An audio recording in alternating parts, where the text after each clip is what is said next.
With part 3, we're going to deal with fingerboard harmonic, talking about chords, and today we'll just simply be talking about triads alone. Obviously triads are, in most cases, the very beginnings of the study of harmony, whether you're looking at a theory book or you're studying the piano or whatever. Sometimes with the guitar, it seems as though the major achievement is when you can finally play a big bar chord, you know. What's sometimes a person getting started with the instrument, curiously enough, they don't even realize that they're playing a triad with some of the notes doubled. But here I am talking about just playing just the 3 notes, the root, third, and fifth of our triads that we use. In determining where I am with the strings, I'm using, this comes I think from George Van Epp's nomenclature about strings, but the first, second, and third string, the first set of 3. The second, third, and fourth strings, the second set of 3. Third, fourth, and fifth, the third set of 3, and fourth, fifth, and sixth, the fourth set of 3. So what I'm going to do is begin with the fourth set of 3 and just start with a C triad and play, to begin with, along the board. And when I'm talking about along the board, I mean from the nut toward the sound box. So here's a C major triad, second inversion. And of course, as we know, there are 3 voicings for a triad. When the root's in the bass, it's just called root position. Third in the bass, first inversion. Fifth in the bass, second inversion. So I'm playing the second inversion here with the G in the bass, G, C, E. Then the root position, C, E, G. And then the first inversion, E, G, C. And then I'll play that second inversion again here an octave higher on the same set of 3 strings. So descending, second inversion, first inversion, root position, second inversion. Now I'm going to do the same thing on the third set of 3. Here's a root position. Now I'm using the fifth, fourth, and third strings. First inversion, E, G, C.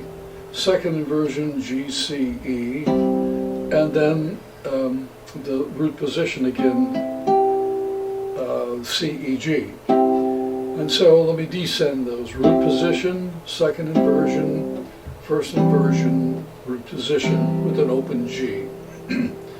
On the second set of 3, I start with the third inversion, E, G, C, then the second inversion, G, C, E, then root position, C, E, G, first inversion, E, G, C. You can even play that second inversion, so second, first, root, second, first. Then on the first set of 3, with an open G, G, C, E, root position, C, E, G, and then first inversion, E, G, C, second inversion, G, C, E. You can even play this high octave root position.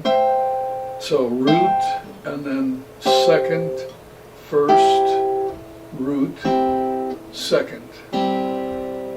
Now, having done that from the nut toward the sound box, it's also possible, in this case, to play across. And so here's second inversion on the fourth set of 3, root position on the third set of 3, first inversion on the second set of 3, and second inversion on the first set of 3. And let me descend now. So second, first, root, second. Now if I move to the the root position on On the fourth set of three, here's root position. Then on the third set of three, first inversion. On the second set of three, second inversion. And on the first set of three, root position. And again, I'll descend. Here's root, second, first, root. Now moving to the first inversion on the fourth set of three, here's E, G, C, and then second inversion, G, C, E, and then root position, C, E, G, and first inversion, E, G, C. Descending, it's like so.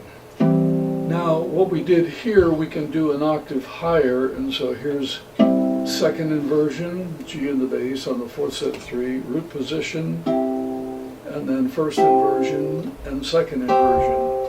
Descending, second, first, root, second. Okay, let's take a look at minor triads, and so we'll stay with a family of C chords. Here's C minor, G, C, E flat, and then root position, C, E flat, G, and then first inversion, E flat, G, C, and then second inversion again. So here's second, first, root, second. Now, if we're playing on the third set of three, here's root position, first inversion, second inversion, and then root position again. So root, second, first, and root. On the second set of three, we begin with the first inversion, E flat, G, C, and then the second inversion, G, C, E flat, root position, C, E flat, G, and then first inversion, E flat, G, C. And so you can even play perhaps that second inversion. But anyway, here's first, root, and second, and first. Now, you can play the open G and a C on the second string, but you can't get the low E flat, so we have to start here on the first set of three with the root position, C minor, and then first inversion, E flat, G, C, and then second inversion, G, C, E flat, and then root position again. So root, second, first, root. Now, with what we were doing, again, let's play not from the nut toward the sound box, but play across, as I was saying before. So here's the second inversion, root position, and the first inversion. Can't get the second, so I'll back up. Starting here, root, first, second, root, root, second, first, root, and then here, first, second, root, first, root, second, first, then again here's second, and then root, and then first, and second, second, first, root, and second. Okay, let's take a look now at the diminished triad. And so here on the fourth set of three, we'd have G flat, C, E flat. And as we know, just to review a moment, a major triad is always a minor third on top of a major third. And a minor triad is always a major third on top of a minor third. And in a diminished triad, in root position, it's one minor third on top of another. But when you invert to the second inversion, now you have a tritone as the bottom two notes, and then a minor third as the top two notes. So here's G flat, C, E flat. Then root position, C, E flat, G flat. And then second inversion, you'd have E flat, G flat, C, and then G flat, C, E flat. So here's second, and then first, root, second. Now again, you can't get a root position here, but you can get the first, or we can start rather with the first inversion, and then second inversion here, G flat, C, E flat, and then the root position. And let's go back from there. So there's root, root position, and then second inversion, and then first inversion.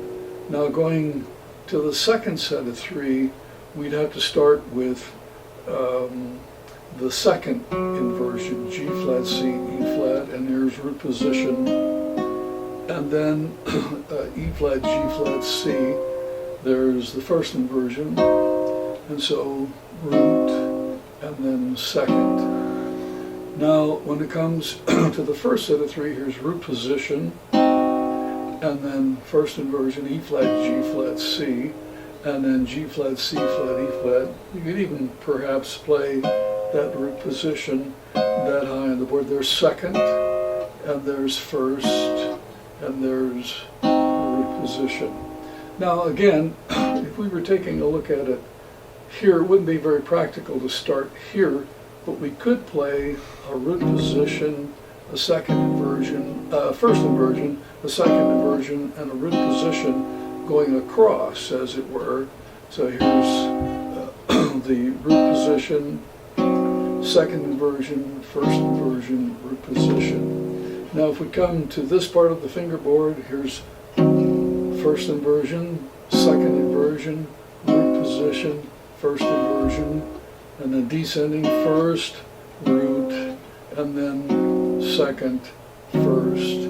And now here we could play this, the second here, and then the root, and then the first, and then the second, and then root, second. I might pause for a moment before we play an augmented triad. A person might say, well, why would you bother playing along the board like that, where you have to move your hands so much when you can just stay in one position? Well, sometimes in having to move from one voicing to another, it might be wise to just try to stay in the same location on the fingerboard. But sometimes if you're playing where you're trying to maintain the same timbre, the same set of strings, because we all know there's a slight difference in sound with wound strings and unwound and so on. And also in a minute when we start playing some harmonized scales in triads, we'll find that it's easier to do that if we stay on the same set of strings rather than always trying to go across. But okay, let's go to the augmented, and here's G sharp, C, E. So just as a minute ago we said that a diminished triad in root position is one minor third on top of another, the root position augmented triad is one major third on top of another, and that happens to be the case even as you move up the board. It's that way in second inversion, root position, first inversion, and second inversion again. So it's a totally symmetrical triad, and that's why the fingering doesn't have to change, and it wouldn't matter whether you're playing it on the guitar or the piano or the vibroharp. It's the same thing. It's one major third on top of another, and when you invert, it still leaves the same. When you go from root to first inversion, you're still left with one major third on top of another. When you go to second inversion, the same thing. Okay, here's a root position, here's a first inversion, second inversion, root position, and because of its symmetry, it has the same sound. When we were inverting those other chords, the sound changed slightly as we went from a root to a first or second. Not so when you're dealing with the augmented triad. Here's a first inversion, second inversion, root position, first inversion, same sound that we're hearing. And then finally here, second inversion on the first set of three. And so root position, first inversion, second inversion, and you could even perhaps play that root position and first, root, second. Now, in playing across the strings this way, you'd have second, root, first, second, second, first, second. And if you moved up the board, here we go again, root, first, second, root, root, second, first, root. And here's the first again, second, root, first, first, root, second, first, and then second, root, first, second, and root, second. It's interesting that some theorists, and I'm not the best musicologist or music historian or whatever, but there are some that would say that you can't really legitimately call the augmented triads root position, first inversion, second inversion, like I was doing, because an inversion of the chord would imply a different combination of intervals, not the symmetry that we have with the augmented triad. And I suppose maybe according to the theory books and the proper way of doing that, that might be the case. For whatever it's worth, I like to think of them just as I do the other triads, as being root position, first inversion, second inversion, so that if I'm playing a group of triads, all of which are in the second inversion, I want to include an augmented triad if that's what's appropriate in the second inversion. So that gives us an idea then of just those basic chords. I'm going to suggest that we try something here, and you might want to try this sometimes when you practice. I'll just take a D major chord here on the fourth set of three. And I'm going to play through the cycle of fourths. Here's D, G, so I went up 4, down 5, G, up 4, C, down 5, F, up 4, B flat, and so on. E flat, A flat, B flat, G flat, B, B, if I play the right chord, E, and A, D, back to where we started. Now, another thing that you can sometimes do if you're playing, I'll just start with, say, a G here. You can involve more than just 2 sets of strings doing the cycle of fourths. I might play G, C, F. So I put the second set, so the third, the fourth, the third, the second set. Now I'm going back to the third set for a B flat, then back to the fourth set for an E flat and do the same thing. D flat, now that third set for a G flat, and then B, E, A, and then the third set for the D, and I'm back to G where I started. Or one other thing that you could do would be to say play G, fourth set, C, third set, F, second set, and then B flat, first set, and then from B flat play E flat, A flat, and then play D flat, G flat, B, E, A, D, G. So you may say, well, what's the purpose of all of that? At a foundational level, is just to get accustomed to feeling comfortable with seeing those chords on any set of 3 strings on the board. And since the cycle of fourths is the strongest of the strong, frequent of the frequent, normal of the normal, we need to be able to see those chords as they would unfold in that way. So what I did with G major, you could certainly do with minors. For example, G minor, C minor, F minor, then on the third set D flat, E flat minor, A flat minor, C sharp minor, F sharp minor. So I'm following the same thing that I did with the majors, and that would be fine. D minor back to G minor. So you could do that with any of the 4 triads that we were going through before, and I'd recommend that. That would be a good idea. Now,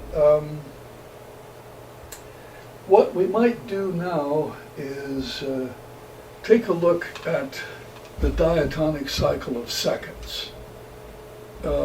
Maybe another way of putting it is that it's just the harmonized major scale in triads.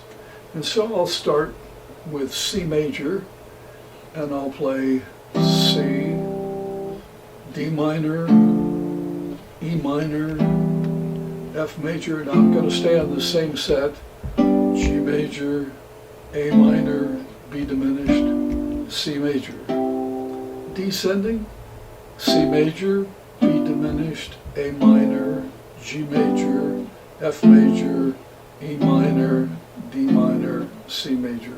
And probably most of us are already familiar with that sort of a process of harmonizing a major scale, or since each movement was the movement of a second, is often referred to as the diatonic cycle of seconds. Now I played all 8 chords on the same set of 3 strings, namely the third set. But this time I'm going to split them. I'll play C. On the third set I'll start C, D minor, E minor, F, and then go to the second set to play G, A minor, B diminished, C. So here's C, B diminished, A minor, G, F, E minor, D minor, C.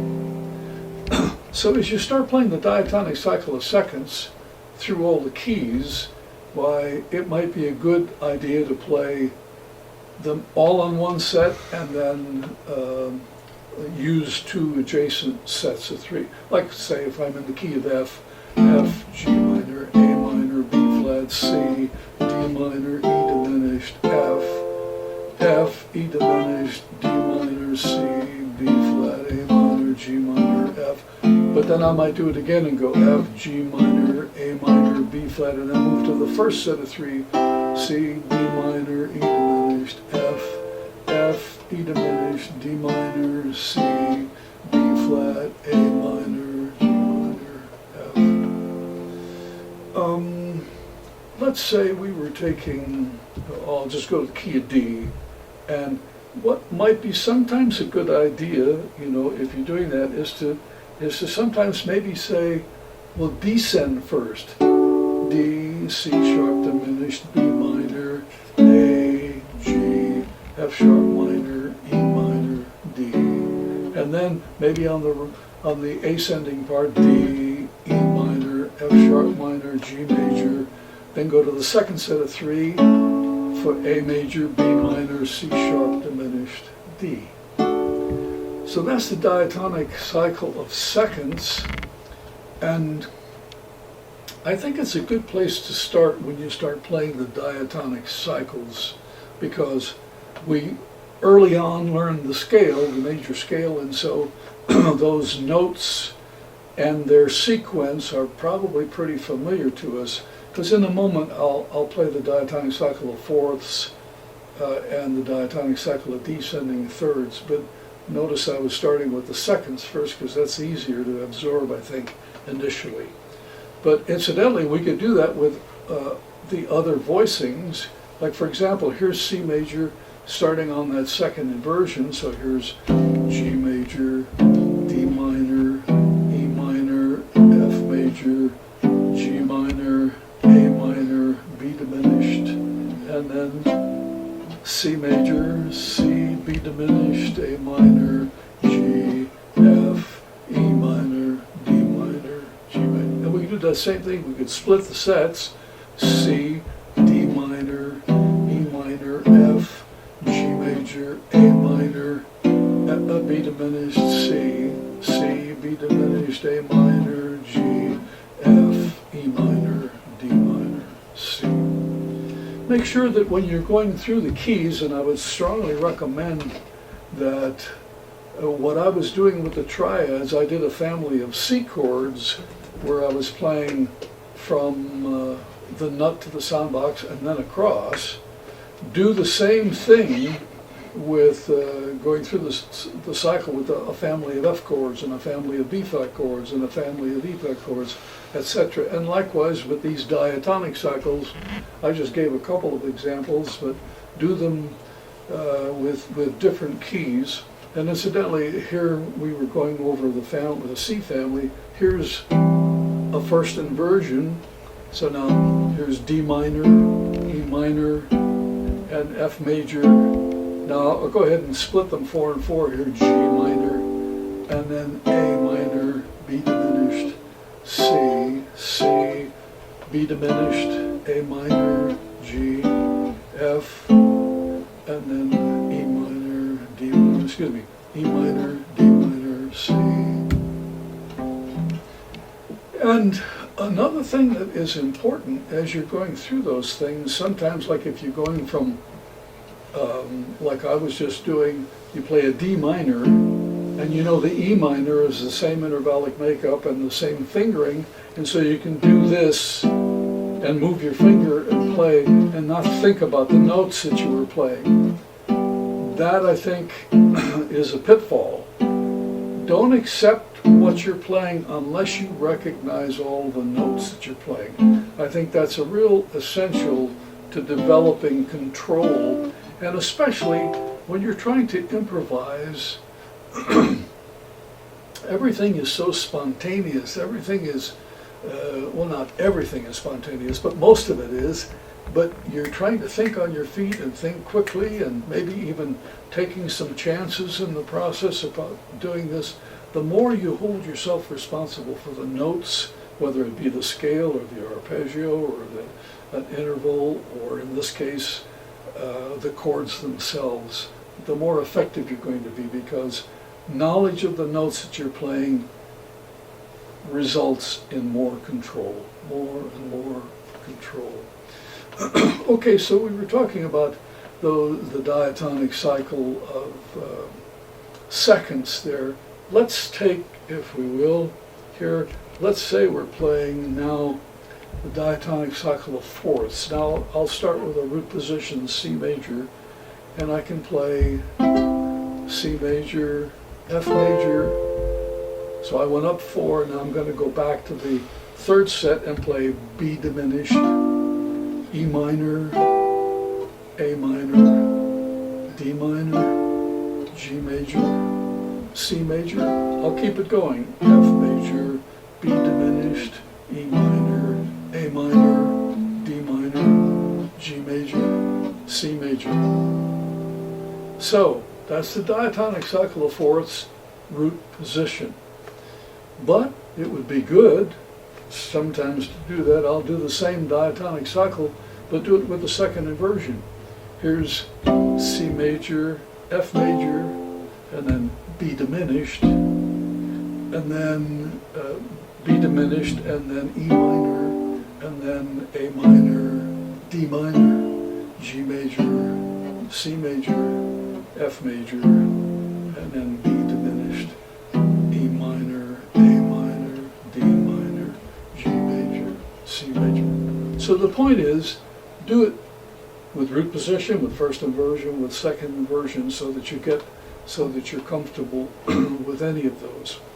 Okay, this time I'm going to play a diatonic cycle of descending thirds, which from what we were doing already, from the harmonization of the major scale, the one chord would be C, root position, and then 6th chord A minor, and I played that on the same set. Now I'm going to move to the adjacent lower set, namely the second set, and play here F, D minor. And in order to just use those two sets of strings, I'll return to where I was and I'll play B diminished, and then G major, E minor, C major. Now if I keep it going, here's A minor, F major, D minor, B diminished, G major, E minor, C major, A minor, F major, D minor, B diminished, G major, E minor, C major, A minor, F major, and then D minor, B diminished, G, E minor, and back.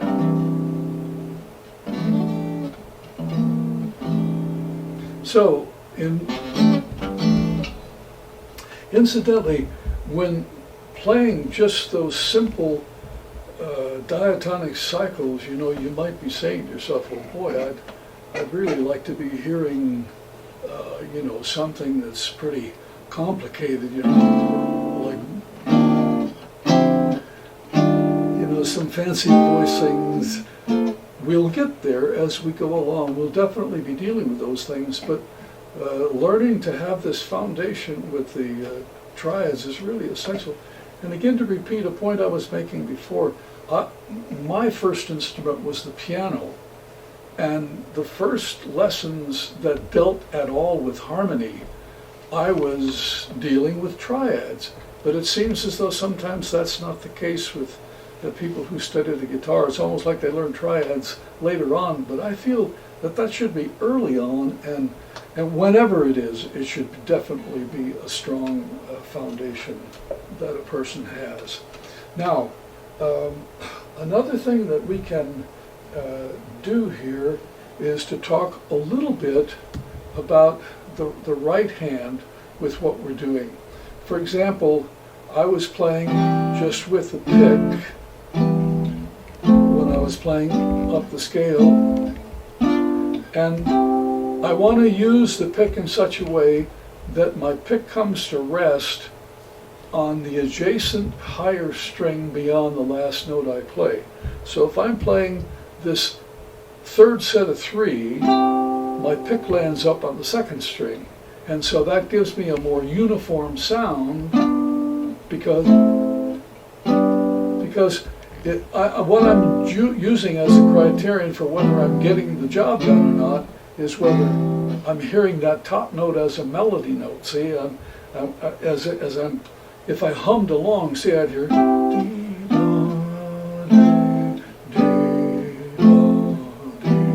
I can hear that clearly, see, and so that would be good. Now, of course, another way of doing this is with the pick and the fingers. And so if I did the same thing, obviously you're trying to coordinate the attack with the pick with the pulling back with the fingers. And so you're looking for as simultaneous a sound as you can get, because that's the advantage of the pick and fingers. You know, it's just totally simultaneous, and it gives, you might say, even a more piano-like kind of a sound. But now from this, there are some other things that can be done. With the pick again, you might arpeggiate these. So I might play. It's the same exercise, but I'm getting a little more mileage out of it by, now maybe as I descend, I might descend the arpeggios.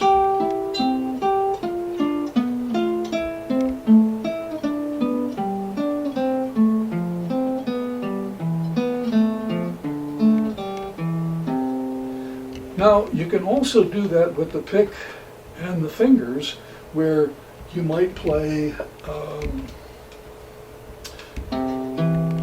like so. So I was doing the same thing with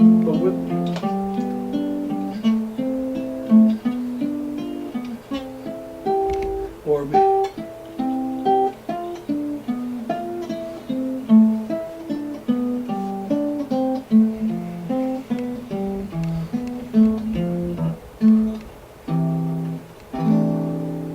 So those are some things that you can do with any of those diatonic cycles to just try to get as clean and uniform a sound with the stroke of the pick, and play with the pick and fingers.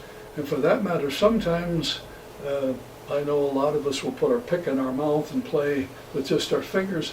I'll sometimes just run the pick up my index finger like this so that it's tucked into the knuckle there of my index finger, and then I might play with my thumb, middle, and ring finger, and then I'm getting the same sound from all of the chords, namely, flesh on the strings kind of a sound. So that's another one that you could, and then likewise you could arpeggiate.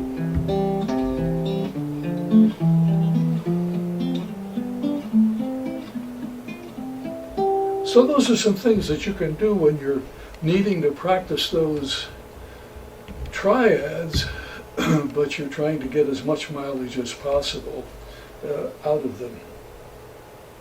Well, sometimes we might say, well, triads, I mean, how much music can you make with triads? Down the road, we'll be talking again about triads where when you superimpose one triad on top of another, it gives you some very interesting chords, and you get on into the embellishment of chords, and having a good understanding of triads facilitates that. But let's say, since we've been talking about triads here for a little while, let's see if we can't make a little bit of music with triads. And here's that old song that most of us know called, what is it?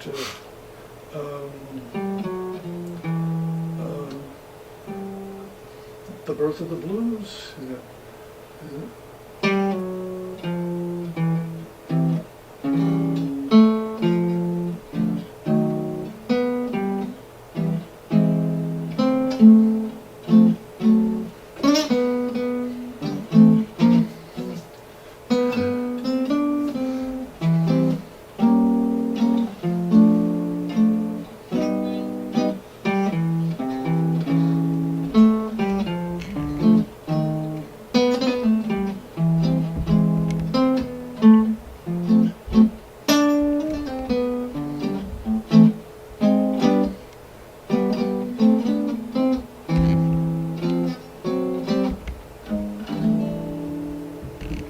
Taste of the Birth of the Blues. Pardon me, because I couldn't remember that title. I haven't played that in a long time.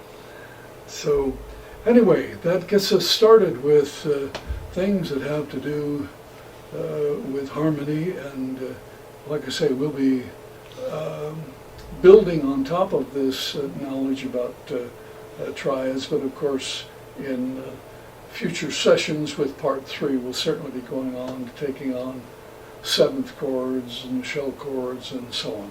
But practice diligently, and again, do what I was saying before, even in the melodic side. Make sure that your eyes are out in front of your fingers. Once you have established a chord, you don't need to keep looking at that fingering. You have it, and so be looking at the next place that you need to go so that your eyes are always in front of where your fingers are. And then the other thing with both melody and harmony, as often as possible, sometimes with different chords it's impossible to do this, but try to keep your thumb so that it supports all 4 fingers. I have it roughly behind that middle finger of mine so that I can feel, as I'm playing a chord, I feel adequate pressure, you know, and I'm trying not to have my hand like this, but more like so. So that you feel the thumb providing support for all of the fingers. So that kind of winds up our harmony session for part 3, and we'll be looking forward to part 4.